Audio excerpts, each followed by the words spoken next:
ஒரு காட்டில் ஒரு வலிமையான யானை வாழ்ந்தது. அதனுடைய அளவுக்கும் சக்திக்கும் அது மிகுந்த பெருமை கொண்டிருந்தது. அதனை பார்த்து சிறிய விலங்குகள் எல்லாம் பயந்தன. யானை எப்போதும் தன்னை மற்றவைகளை விட மேலானவன் என்று நினைத்தது.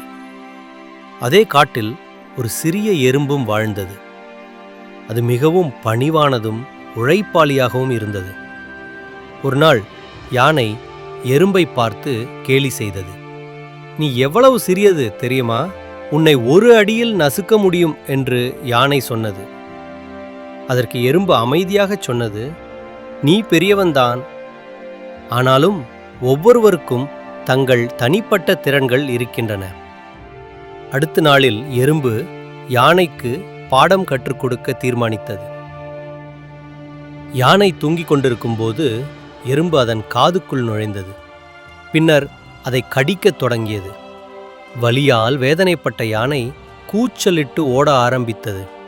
அது தலையை குலுக்கியது, தரையில் புரண்டது, மிகவும் பயத்தில் சத்தம் போட்டது.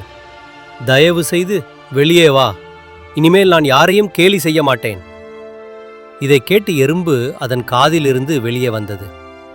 அந்த நாள் முதல் யானை எல்லா உயிரினங்களையும் மதிக்கத் தொடங்கியது.